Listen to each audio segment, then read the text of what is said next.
Mesdames, Messieurs, bonjour et bienvenue dans ce Trésor européen. Voici le sommaire. Nous sommes déjà dans la période des examens de fin d'année. Les candidats, bien entendu, à l'examen du certificat d'aptitude professionnelle ont composé sur l'ensemble du territoire national. Au total, ils sont 9 684 candidats repartis dans 16 centres de composition. À Cotonou, c'est le lycée technique Koulibaly qui a servi de cadre à cet examen. Comment l'examen s'est déroulé à la fois pour candidats et enseignants, on va le savoir dans ce Trésor européen. Ensuite, des poteaux électriques dans le quartier Yenawa, à Papa, sont source d'insécurité pour les riverains. Depuis plusieurs semaines, ces poteaux en mauvais état suscitent l'inquiétude au sein de la population. Le constat de la rédaction est à suivre dans cette édition. Et puis enfin, fouiller le téléphone portable de son ou de sa partenaire est une pratique assez courante, mais cependant à haut risque. C'est pour certains, il est préférable de respecter la vie privée de son conjoint. Pour d'autres, c'est en fouillant dans le téléphone portable que la confiance peut exister. Dans ce Trésor européen, vous aurez plusieurs points de vue sur le bon comportement à adopter. Et voilà pour vous le sommaire de ce Trésor européen. À nouveau, bonjour et bienvenue. Une édition que nous commençons par des informations tristes. La conseillère Bilikissou Ali Matifa de la Haute Autorité de l'Audiovisuel et de la Communication est décédée dans la matinée de ce jeudi à Paris en France. Cette disparition tragique est survenue suite à une maladie pour laquelle elle recevait des soins depuis plusieurs semaines dans la capitale française. Madame Bilikissou Ali Matifa est désignée par le chef de l'État Patrice Talon en 2019 pour siéger au sein de la 6e mandature de l'institution chargée de réguler les médias béninois jusqu'en 2024. Notons qu'après Cécile Aoumenou, la vice-présidente de la HAC, élue députée à l'Assemblée nationale pour le compte de la 9e mandature, elle abandonne aussi ses collègues dans les mois. Désormais, les membres de la Haute Autorité de l'Audiovisuel et de la Communication sont réduits à 7 contre les 9 prévus par la Constitution béninoise. Et puis une autre information triste également, 2 morts et des blessés graves dans un accident à Tchatou. Les faits se sont produits au petit matin de ce vendredi. Selon nos confrères de Radio Fraternité, à Parakou, il s'agit d'un choc entre un camion et puis une voiture. À l'entrée de l'un des 7 arrondissements de la commune de Tcharou, on dénombre 2 morts, bien entendu, dont le chauffeur du petit véhicule et l'une de ses passagères. À cela s'ajoutent des blessés, bien entendu, graves et des dégâts matériels. Et puis pour en parler, je reçois en direct depuis Parakou, Ulrich Abalo. Vous êtes journaliste à Radio Fraternité. Si vous êtes en ligne, bonjour. Alors, c'est un véritable carnage qui se joue sur nos axes routiers. Il y a 2 jours en arrière, un autre accident s'était produit sur l'axe Semepodi Porte-Nouveau à hauteur de Ganvidopo. Bilan 1 mort et des blessés graves. Aujourd'hui, c'est un autre avec un bilan tout aussi lourd. Alors, comment cela s'est produit ce matin à Tchatchou? Écoutez, ce qui s'est passé ce matin à Tchatchou, je veux dire, en 30 minutes de voyage, il y a beaucoup simplement effroyable. C'est un drame qui est ajouté pour nombreux autres dans ce tronçon situé sur la RN2, en tout cas la rue de ce tronçon. Parce que c'est un camion qui est en train avec un véhicule, un producteur de taxi, notamment, ils font le tronçon par route pour l'agent envie de passager. Et donc, cette commission a posé la voie du taxi et également la voie de ces passagers. Simplement, c'est parce que, comme je le disais à l'instant, ça doit s'ajouter à plusieurs autres accidents en fronton. C'est le même constat. Quand on prend le fronton de l'humanité, lundi dernier, la même situation s'est produite. Où un camion ou un véhicule taxi également a eu un accident qui a été de 2 clients, 2 morts, des blessés et assez de discapacité. Alors, qu'est-ce que nous savons sur les cas de blessés graves? Les blessés graves, c'est la police les sapeurs-pompiers sont arrivés sur le terrain, ils se retirent de l'hôpital qui est dans la même zone. Et ils vont tout simplement recevoir des soins pour avoir plus d'informations pour savoir ce qui est réellement. Mais il faut dire que ce matin, nous avons reçu comme information que la politique s'est positionnée un peu à hauteur de Végo pour être contrôle de système. Et nous pensons qu'une collaboration entre cette population de système et les agents nationaux de système peut contribuer à réussir au maximum ces actions qui coûtent la vie à beaucoup de citoyens. Pas d'un outil pour faire il a son rôle. En même temps, à cette information à la disposition de tous ces acteurs qui vont pouvoir à l'utiliser avant le temps. Les populations qui vont faire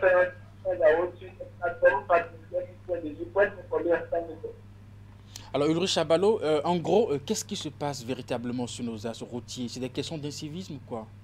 Moi, je dis que la situation... Ou de non-maîtrise du code de la route?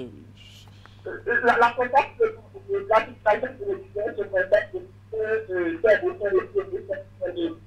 et donc, l'euphorie de la nouvelle histoire, peut-être la joie de conduire des organismes de fonction bien frappés, amène l'utilisation de la route, à ne pas forcément respecter les causes, à ne pas faire totalement attention, à ne pas communiquer la route, alors que c'est et donc, pour venir les débats, les accidents, on ne dénombre pas de politique, ce ne passe pratiquement pas des autres, on a malheureusement la vie. Alors il va falloir inviter les acteurs de la route à une certaine confiance, par exemple, l'aider à une allure intense, parce que c'est une raison spécialement et quand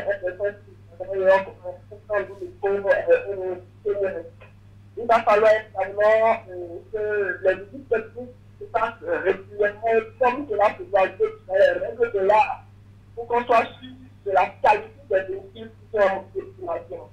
Et en bref, c'est bien que tous les acteurs ont en relation avec les personnes, le respect des causes et le maintien de la bonne au niveau de nos politiques pour que ces actions soient au maximum. Merci à vous, Ulrich Chabalo, et merci également pour les pistes de solutions que vous évoquez à l'instant. Je rappelle que vous êtes journaliste à Radio Fraternité à Parakou. À très bientôt. C'est moi. Nous sommes déjà dans la période des examens de fin d'année. Les candidats à l'examen du certificat d'aptitude professionnelle ont composé sur l'ensemble du territoire national. Au total, ils sont 9 684 candidats répartis dans 16 centres de composition. À Cotonou, c'est le lycée technique Koulibaly qui a servi de cadre à cet examen. Comment l'examen s'est déroulé à la fois pour les candidats, mais aussi pour les enseignants, on va le savoir dans ce reportage. Après près de 9 mois de cours, les candidats à l'examen du certificat d'aptitude professionnelle de différentes séries ont planché aux épreuves sur toute l'étendue du territoire national. La série G1 et G2 sont celles qui ont composé au lycée technique et professionnel Koulibaly de Cotonou. Pour la plupart d'entre eux, les épreuves ont été accessibles. Ça s'est bien passé. Le matin, à 8 h, on a eu à composer la comptabilité. On a fini à 11 h. Cet après-midi, on a composé l'anglais. C'était pas facile, mais c'était dingue, ça s'est bien passé. A contrario, l'épreuve de comptabilité a été pénible pour certains candidats qui ont exprimé leur mécontentement. Bon, on peut dire l'épreuve de comptabilité, ça n'a pas été facile pour la plupart des gens. Mais bon, on espère un bon résultat. Les épreuves de cette journée, c'était pas mal, surtout à part comptabilité qui nous a vraiment déçus. On ne s'attendait pas à ça en fait. Sur les 3 jours de composition, aucun problème n'a été signalé. Des dispositions ont été prises par les chefs de centre, les professeurs et les surveillants qui font un bilan positif du déroulement de cet examen. Malgré la grande pluie, la tempête, je peux dire, qu'il y a eu sur Cotonou, tout s'est bien passé. Les salles étaient bien préparées, les élèves sont arrivés spontanément parce qu'ils savent que c'est un grand jour pour eux. Et ils sont restés disciplinés dans les classes. Les dispositions prises, c'est des habitués. Ceux qui suivaient là, c'est rien que des enseignants. Et le proviseur, le chef centre, c'est des professionnels. Notons que comparativement aux années précédentes, le nombre de candidats enregistrés pour le certificat d'aptitude professionnelle a considérablement augmenté. Pour l'heure, les professeurs se préparent pour les corrections. À travers un communiqué en date du 9 mai 2023, le ministre des Enseignements Marc Ténélé Primaire a lancé un appel aux établissements privés les mettant en garde notamment contre le non-respect du calendrier scolaire. Sont particulièrement visés par ce communiqué les écoles qui, d'ordinaire, congédient avant l'heure les élèves pour les grandes vacances. Comment les parents d'élèves et les responsables d'établissements apprécient-ils cette mise en garde de l'autorité ministérielle? Voici le reportage de Hugues Vignibé. Au risque de se voir infliger une sanction susceptible d'aller jusqu'au retrait de leur autorisation d'ouverture, aucun établissement scolaire ne doit fermer ses portes avant la fin du mois de juin. C'est ce qui ressort du dernier communiqué du ministre en charge des enseignements maternels et primaires. Si pour certains parents d'élèves, cette nouvelle est salutaire, d'autres y voient quelques inconvénients.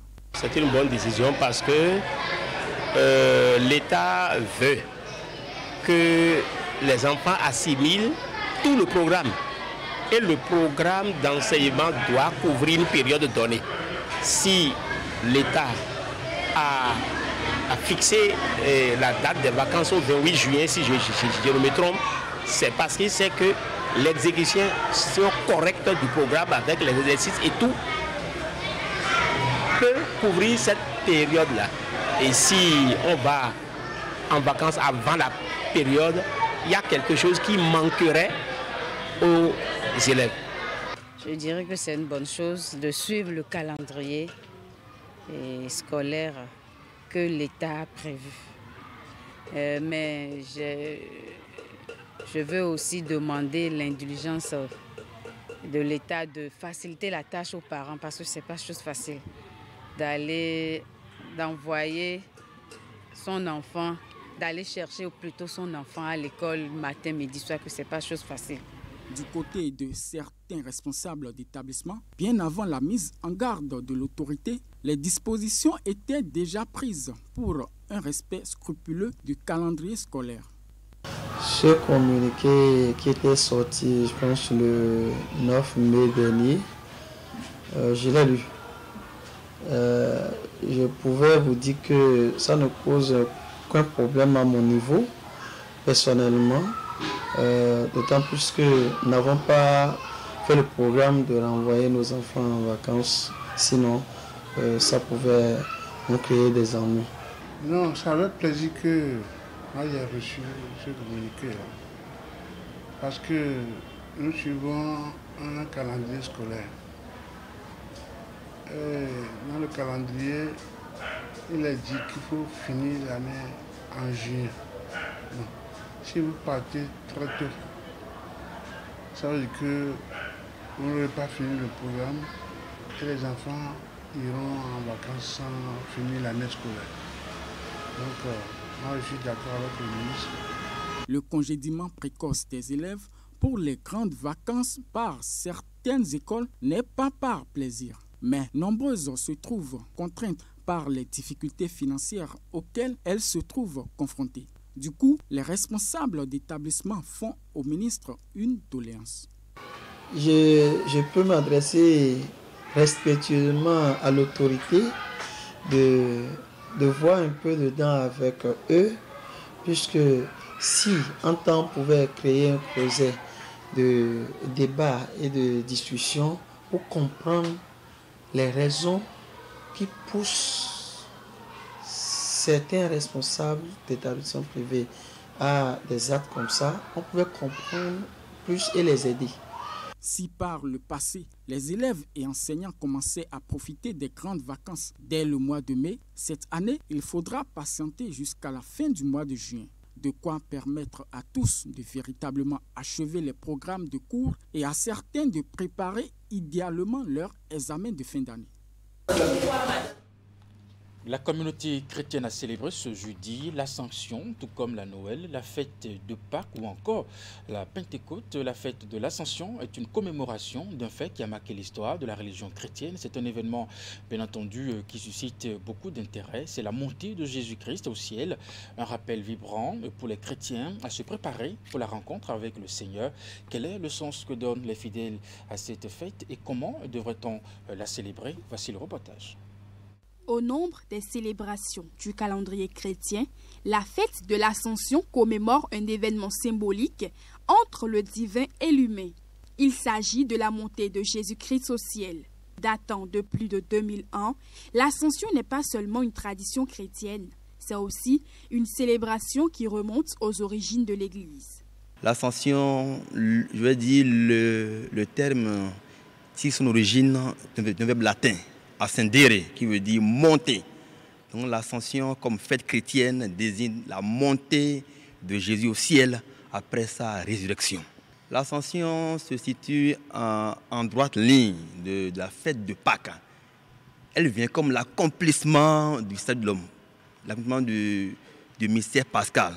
Jésus qui a souffert, qui est mort, qui est ressuscité, qui maintenant monte au ciel. Et elle consacre, je veux dire, le salut même de l'humanité. Nous avons dans le Nouveau Testament des preuves de l'événement de l'Ascension.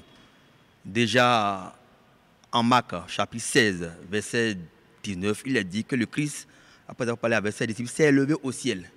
Luc aussi en a parlé au chapitre 24, verset 51. Mais la prévision des 40 jours après Pâques, pour marquer le temps de l'Ascension, cette prévision a été donnée plutôt par le livre des Actes des Apôtres, un livre écrit par Luc. Au chapitre 1, du verset 1 au verset 11, il est dit que c'est 40 jours après la Pâques que Jésus s'est élevé au ciel. 40 qui dans la Bible signifie l'accomplissement. Pour dire que dans ce mystère d'incarnation s'accomplit une fois pour toutes le salut de l'homme. Pour les fidèles chrétiens, cette fête est l'occasion de réfléchir sur les comportements à adopter afin de rejoindre au soir de sa vie la demeure du Père tel que promis par le Seigneur. En tant que chrétien catholique, c'est le moment pour nous de revoir, de faire le bilan de tout ce que nous avons eu à vécu, de tout ce que nous avons entendu de Jésus-Christ. Parce que bon, il a dit avant de partir, il nous a dit qu'il nous promet l'Esprit Saint.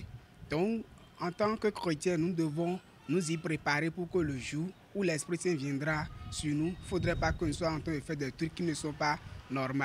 C'est une fête qui nous réjouit, parce que le Christ a souffert pour nous sur la croix. Vraiment, en toute sincérité, nous sommes derrière lui, nuit et jour. Nuit et jour, nous nous sommes donnés à lui. Comme lui s'est sacrifié, il est le fils unique de notre maman et il s'est sacrifié pour le monde. Nous aussi, nous sommes obligés de courir derrière elle pour pouvoir avoir une place un peu meilleure chez le Père.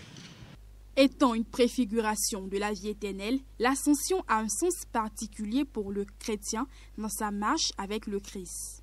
Désormais que le Christ est monté au ciel avec nous, le chrétien est rassuré que le paradis dont l'accès lui avait été interdit autrefois, vous vous rappelez la première sanction après la chute originelle, donc ce paradis maintenant lui est ouvert à nouveau. Maintenant avec le Fils, il peut repartir dans la maison, il a accès au paradis. Donc l'Ascension pour nous est gage d'une espérance que nous irons là où le Christ est déjà, là où il nous a introduits. La fête de l'Ascension est aussi un moment de réjouissance où la joie devrait s'inviter dans tous les foyers chrétiens qui ont l'assurance d'hériter du paradis.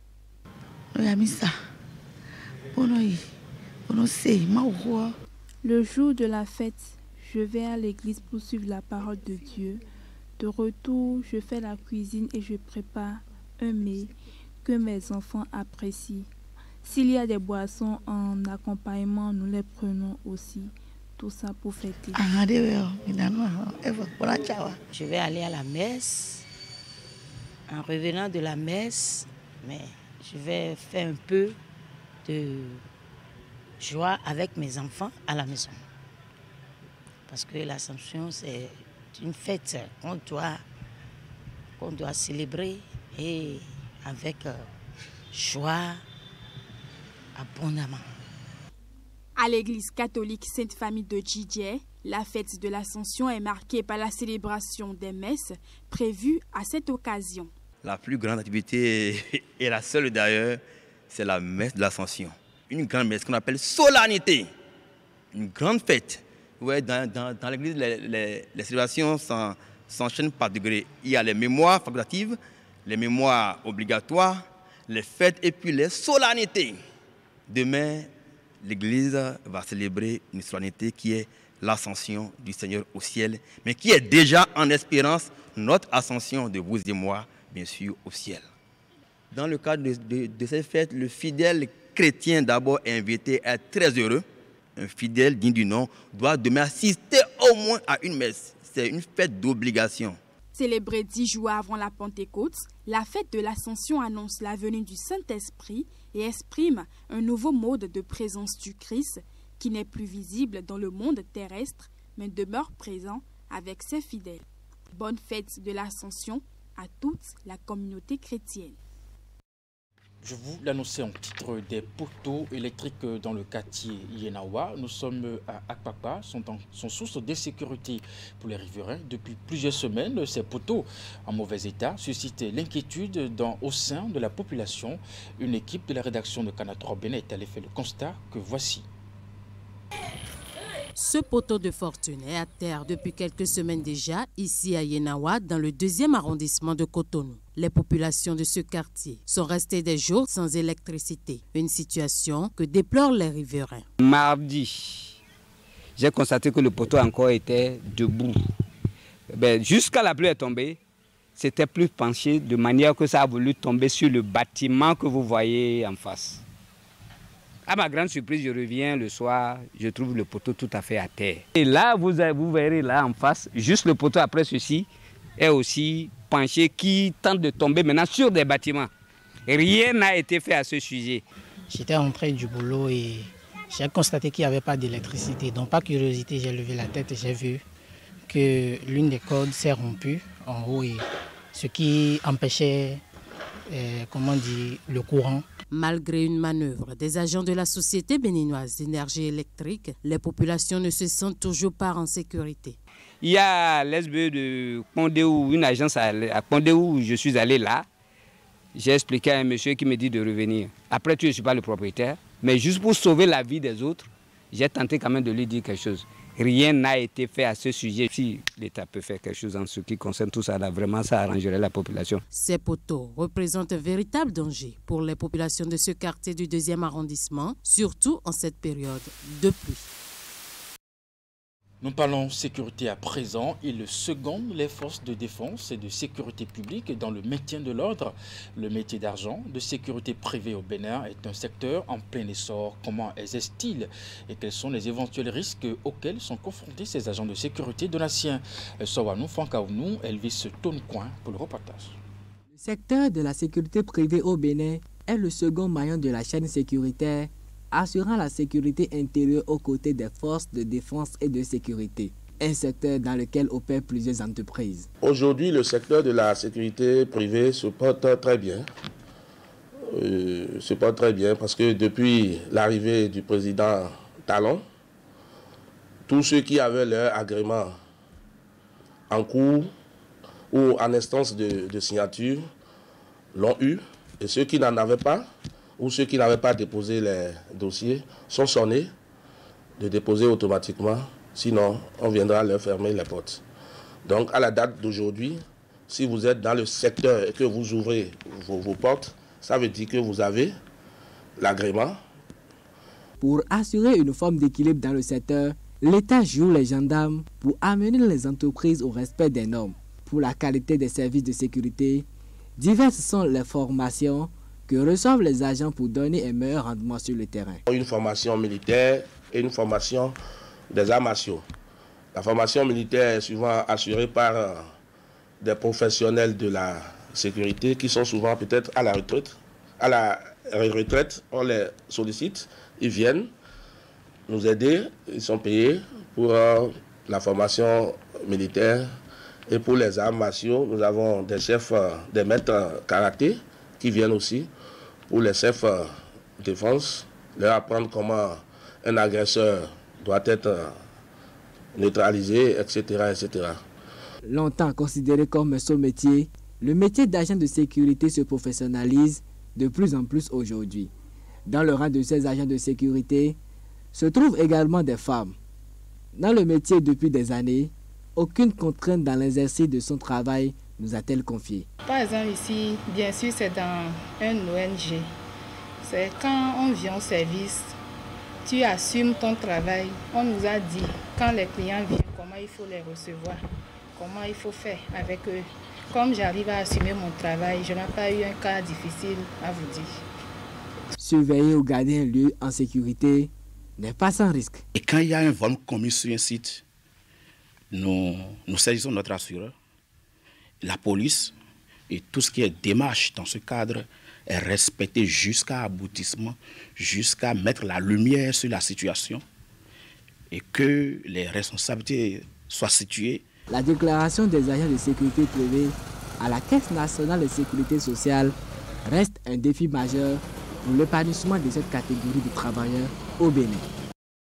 Et voilà qui est bien dans la suite de ce trésor au Bénin. Fouiller le téléphone portable de son ou de sa partenaire est une pratique assez courante, mais cependant à haut risque. Si pour certains, il est préférable de respecter la vie privée de son conjoint, pour d'autres, c'est en fouillant justement dans le téléphone portable que la confiance peut exister. Dans ce reportage réalisé par une équipe de la rédaction, plusieurs points de vue ont été exprimés sur le bon comportement à adopter. Reportage. Le téléphone portable est un outil de communication très efficace, aussi bien dans le milieu professionnel que dans le cercle familial, notamment entre les conjoints. C'est aussi un partenaire très confidentiel où sont gardées les données personnelles relevant de l'intimité et de la vie purement personnelle. Mais quelquefois, à la suite d'une crise de confiance, par jalousie ou de doutes nourris par les comportements de sa ou de son partenaire, l'un d'eux ne peut s'empêcher de fouiller le téléphone portable. Ah, si tu cherches quelque chose, tu vas trouver. C'est mieux d'avoir sa paix personnelle que de chercher à fouiller dans la vie de l'autre. Son mari, il n'a qu'à le laisser complètement de fouiller. Il faut avoir la confiance à ton mari. Pour d'autres dont le ton est un peu teinté de féodalité, seul l'homme a le privilège de promener ses yeux dans le portable de la femme. Le mouvement contraire est déconseillé et même strictement interdit. Moi j'ai le pouvoir sur elle, donc c'est normal que je fouille son téléphone. Mais ma femme n'a pas le droit de fouiller le mien. C'est moi qui domine dans le foyer et c'est encore moi qui l'ai prise sous mon toit. Donc je peux vérifier son téléphone à tout moment. Je peux fouiller son portable en cas si elle a reçu un appel que je ne connais pas la personne. Parce qu'il peut me dire que c'est mon frère qui m'a appelé. Mais ça peut être une autre personne, sans que je ne connais pas la personne. Une femme ne doit pas fouiller dans le portable de son mari. Parce que ce que le mari fait pour pouvoir à leurs besoins, elle ne peut pas le savoir. Mais quand toi, la femme, tu te mets à fouiller, tu commences à te donner des soucis et même de la tension. Prendre délibérément la décision de pénétrer le portable de son conjoint et d'explorer le contenu, en l'occurrence la boîte à messages, la galerie, les échanges via WhatsApp et autres, est un acte bien osé. Il est d'autant plus osé que les conséquences qui en découlent sont très lourdes et les effets parfois imprévisibles selon ce sociologue qui y trouve un manque d'éducation. C'est de la mauvaise éducation. C'est de la mauvaise éducation, c'est de l'impolitesse caractérisée. Parce que normalement, une personne bien éduquée n'a pas le droit de toucher à quelque chose qui appartient à une autre personne sans autorisation. Or, tel que vous avez bien utilisé le mot, c'est fouiller. Donc ça a un caractère répréhensible. Parce que ça signifie qu'on sait que ce qu'on est en train de faire, c'est mauvais, mais on fait ça quand même. Cette attitude impacte la relation entre les deux partenaires. Des impacts allant des incompréhensions à la rupture sans occulter les disputes violentes. Toute chose qui déstabilise l'harmonie du foyer et fait voler en éclats la confiance qui est le socle de toute relation durable. Tous les cas que moi j'ai connus, où le partenaire ou la partenaire s'est amusé à fouiller le portable du partenaire mais de la partenaire, c'est une relation qui n'a pas duré. Parce que si tu fouilles mon portable, ça veut dire que tu n'as pas confiance en moi. Et si tu n'as pas confiance en moi, qu'est-ce que nous faisons ensemble? Tu choisis, chacun choisit. Ou bien tu as confiance en moi tel que je suis, tel que je te traite, ou bien tu n'as pas confiance en moi et tu vas traire tes bœufs ailleurs. En décidant par le lien sacré du mariage ou même par les affinités de l'amitié de se mettre ensemble, on décide également de partager certains liens forts. Toutefois, pour la tranquillité du couple et la paix dans le foyer, il est important de respecter l'espace personnel réservé à chacun. Et cela passe par l'observance de certaines règles. Parce que c'est quand déjà il y a la confiance que la relation peut s'établir. Ce n'est pas quand la relation est établie qu'il faut maintenant chercher à cultiver la confiance, non. Il faut bien entendu, quand la relation est établie, de cultiver la vigilance. La vigilance qui consiste à faire preuve de triangulation.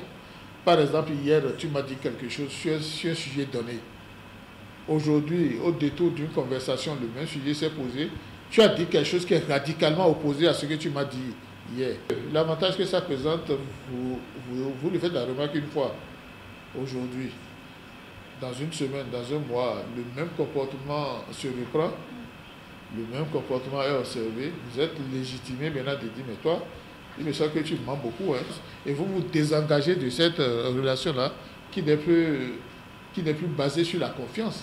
Si fouiller le téléphone de son partenaire semble justifié pour certains, il est important de rappeler que cet acte peut être une violation de vie privée, pouvant même être soumis à des peines et sanctions, vues sous l'angle du droit, car le portable est un bien personnel. Et voilà qui met un terme à ce 13h Bénère. Mesdames, Messieurs, merci de l'avoir suivi, de votre fidélité à 16h. Retrouvez votre bulletin d'information 19h30, la grande édition de la soirée. Jusque-là, portez-vous bien et à très bientôt.